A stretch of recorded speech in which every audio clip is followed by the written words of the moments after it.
Continuando pela estrada de Benfica, depois de evocada à Quinta do Marrocos, segue-se a que pertencia ao Visconde de Sanches de Baena, com palacete brazonado voltado para a estrada de Benfica e terrenos que se estendiam até à linha do caminho de ferro ao longo da Estrada das Garridas. A propriedade era atravessada pela Ribeira de Benfica, que separa a parte agrícola da parte lúdica. O primeiro Visconde de Sanches e Baena, de seu nome António Romano, nasceu em Vila do Conde em 1822. Era doutorado em Medicina pela Faculdade de Filadélfia. Pensa-se que tenha mandado construir o seu palacete a partir de 1867, altura em que regressa do Rio de Janeiro, no Brasil, onde tinha fundado o maior laboratório farmacêutico das Américas. Em Lisboa, continuou a sua obra filantrópica, morrendo em 1909 no seu palacete de Benfica. A propriedade é vendida ao Estado português em 1836 e em parte dela constroem-se os pavilhões do Laboratório Nacional de Veterinária. O palacete, de um lado, era contíguo ao edifício de 2 andares onde esteve instalada a junta de freguesia e o restaurante dos Beirões, e do outro fazia esquina com a travessa do rio. Inserida numa fileira de edifícios mais ou menos transformados, mas ainda mantendo uma memória do passado, a Farmácia União é, juntamente com a Farmácia Marques, uma das mais antigas de Benfica. Perpendicular à estrada de Benfica, a travessa do Vintém das Escolas conta-nos a história da origem de uma coletividade de espírito republicano chamada a Missão Elias Garcia. Esta fundou as escolas 1 e 2 no primeiro andar da estrada de Benfica, 631, corria o ano de 1904. Pagava-se uma cota mensal de 1 vintém, o mesmo que 20 reis. Esta cota deu nome a uma obra, o Vintém das Escolas. 4 anos mais tarde, as escolas passaram para a Travessa do Espírito Santo 3, que dava também para a Travessa dos Arneiros 14. Com a implantação da República, a travessa que se chamava do Espírito Santo passou a Vintém das Escolas. O marco quilométrico junto ao chafariz de Benfica registra 8 km, a distância até Lisboa. Lembra-nos de quando Benfica ficava fora da cidade. Artéria movimentada de circulação constante, na estrada de Benfica circulou a partir de 1852 as carreiras do Ónibus e entre 1873 e 1877 o famoso Larmanjá. O Larmanjá foi um sistema ferroviário que funcionava sobre monocarril desenvolvido pelo engenheiro francês Jean Larmanjá e apresentado pela primeira vez na Exposição Universal de Paris de 1867. No ano seguinte, em 1868, o Larmanjá realizou a primeira viagem na estrada entre Le Rancy e Montfermeil, encontrando-se entre os convidados o Duque de Saldanha. Entusiasmado com o sucesso da viagem, o Duque de Saldanha decide instalar este sistema em Portugal. O sistema, que utilizava o leito das estradas, necessitando apenas de um carril central e 2 traves laterais de madeira, foi visto como uma forma de desenvolver o transporte ferroviário no país, possibilitando uma resposta rápida às demandas de várias regiões do país que, após a inauguração do caminho de ferro que ligava Lisboa ao Carregado, inaugurado em 1856, reclamavam para si uma ligação ferroviária. O sistema foi aplicado em Portugal em 3 linhas. Uma ligava a cidade de Lisboa a Torres Vedras, outra fazia a ligação Lisboa-Sintra e a terceira, experimental, mantinha-se dentro da cidade, ligando o Arco do Cego ao Lumiar.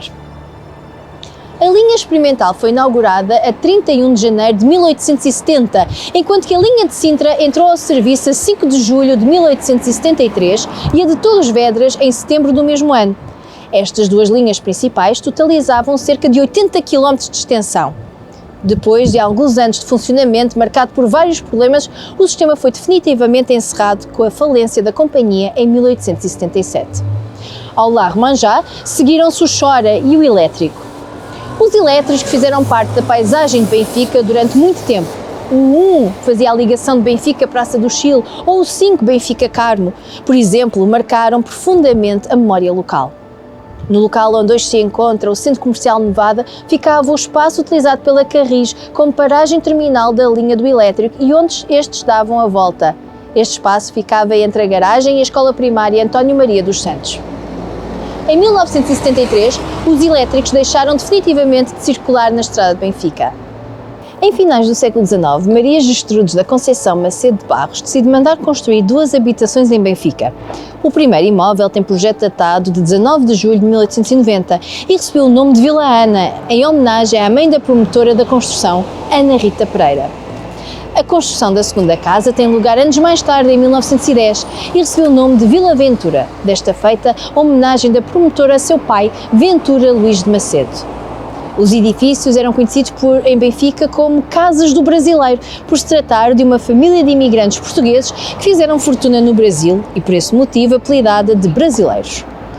Os dois edifícios simétricos são testemunho de uma tipologia de casas apalaçadas e quintas que caracterizavam a freguesia de Benfica até à primeira metade do século XX.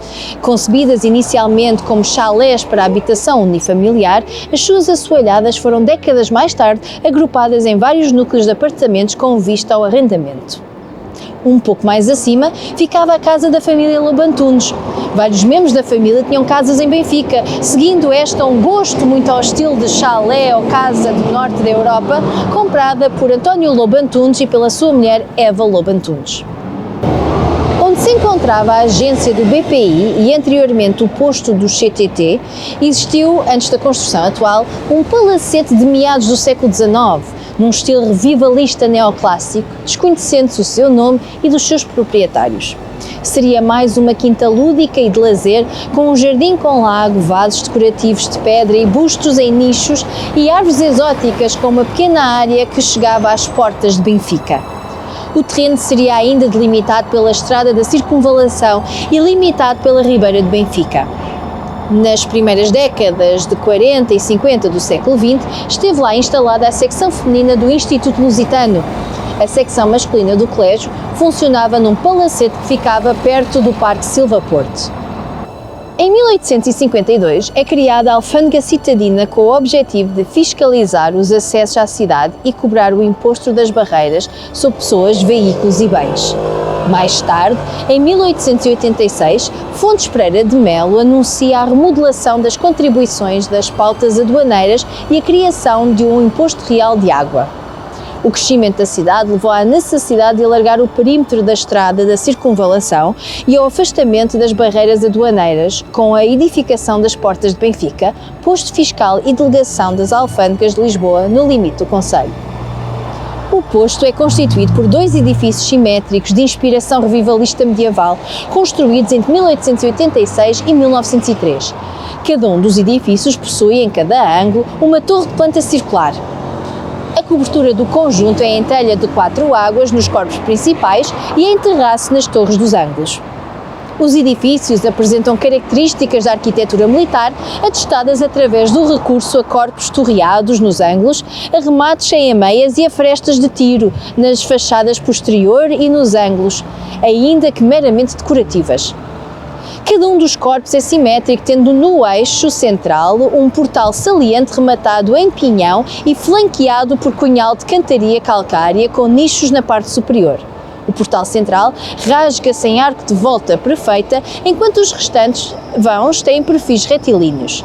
As portas são intercaladas por janelas de peitoril. As fachadas laterais são semelhantes, rasgadas por portal de verga reta. Os corpos torreados possuem portas em arco de volta perfeita com pedras de fecho semelhantes e assentes em impostas. Todas as fachadas possuem um tratamento uniforme e semelhante, dando ao conjunto uma hegemonia muito forte. O interior é composto por 3 corpos intercomunicantes, cada uma com acesso exterior por uma das portas que se rasga nos corpos. Em 1892, os serviços de alfândega são desativados e em 1910 é abolido o imposto das barreiras. 12 anos depois, em 1922, pela Lei nº 1368, são abolidos os limites fiscais do Concelho de Lisboa, esvaziando os edifícios da sua função. As portas de Benfica são o último testemunho dos 26 postos fronteiriços que assinalavam os limites fiscais de Lisboa. E chegamos ao fim de mais um programa que procura dar a conhecer os cantos, recantos, memórias, histórias, personagens e património de Benfica. Até para a semana.